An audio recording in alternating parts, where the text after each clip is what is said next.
आज से शुरू हो रहे संसद के बजट सत्र में जो चीजें तय हैं, उनमें से सबसे पहली ये कि राष्ट्रपति प्रणब मुखर्जी सुबह 11 बजे संसद के संयुक्त अधिवेशन को संबोधित करेंगे। ये भी तय है कि इस सत्र में रेल बजट और फिर आम बजट पेश होना है। लेकिन खास बात यह है कि बजट सत्र में सरकार 71 विधेयकों पर सदन की मंजूरी की उम्मीद कर रही है।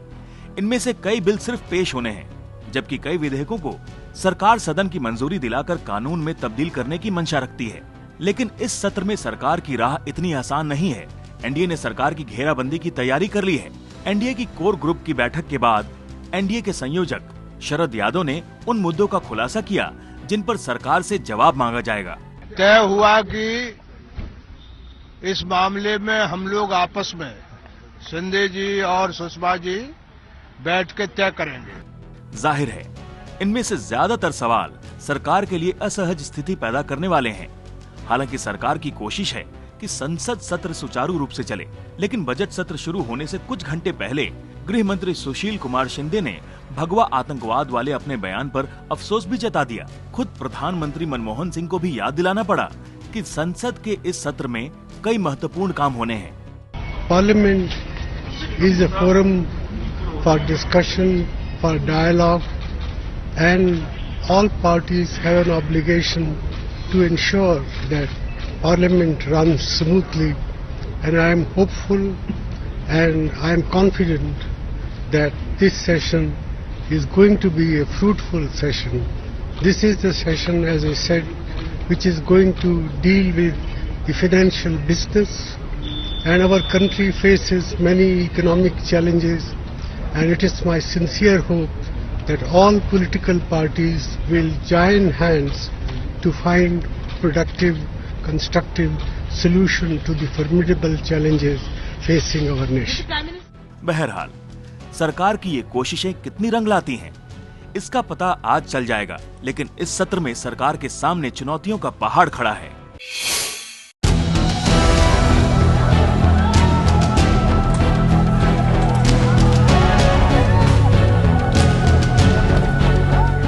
ये तस्वीरें कल दोपहर नोएडा के सेक्टर 82-83 की हैं। हिंसा पर उतारू लोगों ने वाहनों में तोड़फोड़ की और उन्हें आग के हवाले कर दिया। होजरी कॉम्प्लेक्स में भी तोड़फोड़ और आगजनी की गई। पीटीआई के मुताबिक इस मामले में पुलिस ने 50 लोगों को गिरफ्तार किया है। उधर यूपी सरकार ने हिंसा की जांच के आदेश दे दिए हैं।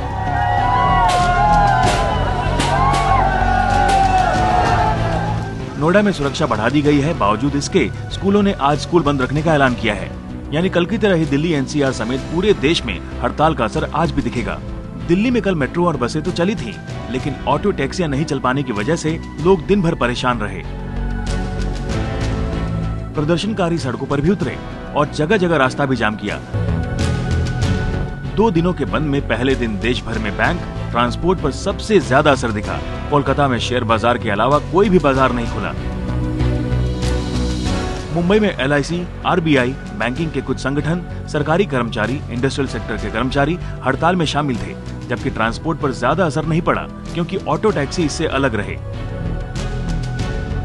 लखनऊ, भोपाल, अहमदाबाद समेत करीब पूरे देश में सरकारी बैंकों का कामकाज ठप रहा। वहीं कई शहरों में निजी बैंकों को जबरन बंद कराया गया। चंडीगढ़, जयपुर में ट्रांसपोर्ट ठप रहा और जनता परेशान रही। हड़ताल में रेलवे और एयरलाइंस शामिल नहीं हैं, लेकिन सरकारी बैंकों के 9 यूनियन के करीब 10 लाख कर्मचारी हड़ताल में शामिल हैं। बंद के समर्थन में मारुति, हीरो और सुजुकी जैसी कंपनियों के कर्मचारी भी आज से शामिल हो रहे हैं। लिहाजा आज भी जनता की परेशानियां कम होने वाली नहीं है। प्रेस काउंसिल के अध्यक्ष जस्टिस मार्कंडेय काटजू पर बिहार के मुख्यमंत्री नीतीश कुमार ने किया है पलटवार।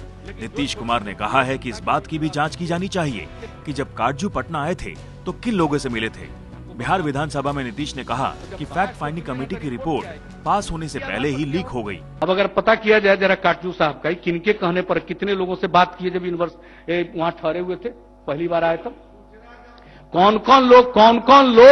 कौन कौन लोग बधाई दे रहे थे। और अभी एक फैक्ट फाइंडिंग कमेटी हुई है तो ईमेल से कहां भेज रहे हैं। अभी प्रेस काउंसिल ऑफ इंडिया के मीटिंग में रखा गया है, पास नहीं हो सका।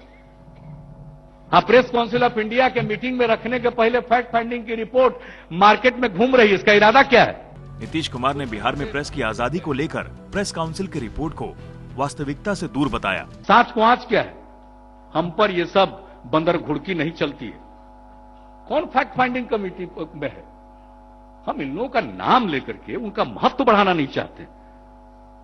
सारी दुनिया जानती है किनके साथ जुड़े हुए हैं, किनके लिए काम कर रहे हैं। प्रेस काउंसिल की टीम का दावा है कि बिहार में मीडिया पर काफी हद तक राजनीतिक नियंत्रण है। हालांकि जस्टिस काटजू ने कहा था कि 3 सदस्यों की कमेटी ने जो निष्कर्ष निकाला है उससे उनका कुछ लेना देना नहीं है। देश के गृह मंत्री और लोकसभा में नेता सदन सुशील कुमार शिंदे को अपने बयान पर भारी फजीहत झेलनी पड़ी है। संसद के बजट सत्र से ऐन पहले बीजेपी के तेवर देखते हुए शिंदे को हिंदू आतंकवाद वाले अपने बयान पर सफाई देनी पड़ी। शिंदे ने जयपुर में दिए अपने बयान पर खेद जताया है, लेकिन माफी नहीं मांगी है। शिंदे ने यह भी कहा कि उनके बयान का कोई आधार नहीं था। शिंदे ने कहा है, पिछले महीने जयपुर में जो मैंने कहा उससे गलतफहमी पैदा हुई। मेरे बयान के ये मायने निकाले गए कि मैं आतंकवाद को किसी धर्म विशेष से जोड़ रहा हूँ और कुछ राजनीतिक संगठनों पर आतंकी कैंप चलाने का आरोप लगा रहा हूँ। मेरा इरादा किसी धर्म को आतंक से जोड़ने का नहीं था। जयपुर के भाषण में मैंने जिन संगठनों को आतंकवाद से जोड़ा था उस बयान का कोई आधार नहीं है। क्योंकि मेरे बयान से विवाद खड़ा हुआ है, इसलिए मैं ये बयान जारी कर रहा हूँ और उनसे खेद व्यक्त करता हूँ जिनको मेरे बयान से ठेस पहुंची है। पिछले महीने जयपुर में हुए कांग्रेस के चिंतन शिविर में शिंदे ने बकायदा बीजेपी और आरएसएस का नाम लेकर इन्हें आतंकवाद से जोड़ा था। लेकिन अभी बीच में ही हमारे पास ये रिपोर्ट आ गई है इन्वेस्टिगेशन में, ये भारतीय जनता पार्टी हो या आरएसएस के हो, उनके जो ट्रेनिंग कैंप है वो हिंदू टेररिज्म बढ़ाने का काम देख रहे हैं। लेकिन अब शिंदे की सफाई को बीजेपी ने कबूल कर लिया है। आज गृहमंत्री जी से एक रिग्रेट बोलकर एक बयान आए हैं, जिसके द्वारा एक मुख्य प्रमुख अंश आया है कि जब वो चिंतन शिविर में इस बयान दिया है तब भी और अब भी कुछ भी बेसिस नहीं था। बीजेपी इस रिग्रेट स्टेटमेंट को एक्सेप्ट करती है। शिंदे की सफाई पर बीजेपी के इस रुख से सरकार अब शायद राहत की सांस ले पाएगी, क्योंकि इससे पहले बीजेपी ने माफी नहीं मांगने पर संसद नहीं चलने देने की बात कही थी। इसी बात ने कांग्रेस के रणनीतिकारों की चिंता बढ़ा दी थी।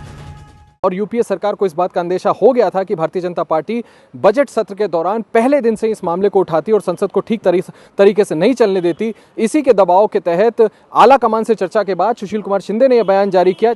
लेकिन असल सवाल खुद शिंदे की सफाई से पैदा होते हैं। क्या देश के गृह मंत्री से जिम्मेदारी भरे बयान की अपेक्षा नहीं की जाती? क्या गृह मंत्री बिना आधार के कुछ भी बयान दे सकते हैं? मुरादाबाद में एक समारोह में भाषण देते हुए सपा सुप्रीमो मुलायम सिंह यादव ने पाकिस्तान की तारीफ करते हुए दिया है बेतुका बयान। मुलायम ने भाषण के दौरान पाकिस्तान को भारत का छोटा भाई बता दिया। पाकिस्तान हमारा छोटा भाई है और छोटा भाई मैं कहता हूँ, छोटा भाई तो मानेगा कभी कभी, वो इस तरह की हरकतें नहीं करेगा।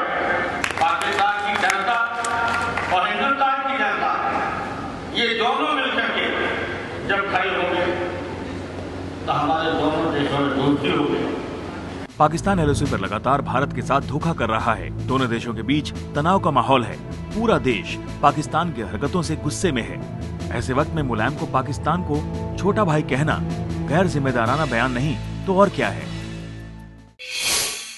17 साल पुराने रेप मामले में आरोपों का सामना कर रहे राज्यसभा के उपसभापति पीजे कुरियन ने संसद का बजट सत्र शुरू होने से एक दिन पहले सांसदों को चिट्ठी लिखकर अपनी बेगुनाही साबित करने की कोशिश की है। कुरियन ने पत्र में कहा है कि वरिष्ठ पुलिस अधिकारियों ने गलत आरोपों की 3 बार जांच की। इसमें से 2 बार की जांच लेफ्ट फ्रंट सरकार के कार्यकाल में हुई। केरल हाईकोर्ट ने उन्हें आरोप मुक्त कर दिया और 2007 में सुप्रीम कोर्ट ने इसकी पुष्टि की। कुरियन के मुताबिक सीपीएम उनके खिलाफ झूठा प्रचार कर रही है और उन्हें सुप्रीम कोर्ट के ताजा फैसले से जोड़ रही है, जबकि वो इसमें आरोपी भी नहीं है। इसी बीच सूत्रों के मुताबिक कांग्रेस के कोर ग्रुप ने तय किया है कि कुरियन के खिलाफ कोई कार्रवाई नहीं की जाएगी। इससे कुरियन को मिली बड़ी राहत के तौर पर देखा जा रहा है। अब देखना है कि विपक्ष कुरियन की सफाई को मानता है या फिर सदन में उनका विरोध करता है। ये है मुंबई का एयरलाइंस बार। सहार एयरपोर्ट पुलिस स्टेशन के तहत पड़ने वाले इस बार में बीती रात मुंबई पुलिस की समाज सेवा शाखा ने छापा मारकर 13 लड़कियों और 17 ग्राहकों को गिरफ्तार किया है। इसके अलावा पुलिस ने बार के 10 कर्मचारियों को भी पकड़ा है। पुलिस का कहना है कि बार के ऑर्केस्ट्रा में लड़कियां अश्लील हरकतें कर रही थीं। कस्टमरों के साथ में इनडिसेंट बिहेवियर ने अश्लील हरकतें करने की जो कोशिश है वो उनकी तरफ से हुई थी। ऑर्केस्ट्रा का इसके पास परमिशन है, पर ऑर्केस्ट्रा का 9:30 के बाद 4 लड़कियां रखना चाहिए, उससे ज्यादा लड़कियां नहीं रखनी। सरकार अब कम से कम मेहनताना के भुगतान को जरूरी करने जा रही है। आज होने वाली कैबिनेट की बैठक में इस सिलसिले में कानून में बदलाव के लिए सरकार आगे बढ़ सकती है। अब तक इस कानून के तहत केंद्र सरकार द्वारा तय की गई न्यूनतम मजदूरी दर अनिवार्य नहीं है और राज्य सरकारों को सिर्फ एडवाइजरी ही जारी की जा सकती है, जबकि अब सरकार कानून में संशोधन करके केंद्र सरकार की तय दरों को राज्य सरकारों के लिए अनिवार्य करने जा रही है। यानी इस संशोधन के बाद जो भी न्यूनतम दर तय होगी राज्य सरकारों को उसे मानना पड़ेगा। काफी समय से ट्रेड यूनियन और मजदूर संगठन इस बदलाव की मांग कर रहे थे। धोखाधड़ी बंद करो। हड़ताल कर रही 11 ट्रेड यूनियनों में भारतीय मजदूर संघ, इंटक और C2 शामिल हैं। इनकी 10 सूत्री मांगों में आउटसोर्सिंग और कॉन्ट्रैक्ट सिस्टम बंद करने, बैंकों के विलय पर तत्काल रोक लगाने, श्रम कानून सख्ती से लागू किए जाने की मांग, न्यूनतम वेतन 10,000 रुपए किए जाने, बोनस और PF की सीलिंग खत्म किए जाने, पुरानी पेंशन नीति लागू किए जाने की मांग, दैनिक और वर्क चार्ज कर्मचारियों को पेंशन लाभ दिए जाने और नियमित कर्मचारियों की तरह अन्य श्रेणी के श्रमिकों को मजदूरी देने की मांगे रखी गई हैं। इसके अलावा अलग अलग ट्रेड यूनियनों की कुछ अलग अलग मांगे भी हैं। एसोचैम के मुताबिक इस हड़ताल से 26,000 करोड़ रुपए का नुकसान होने की आशंका है।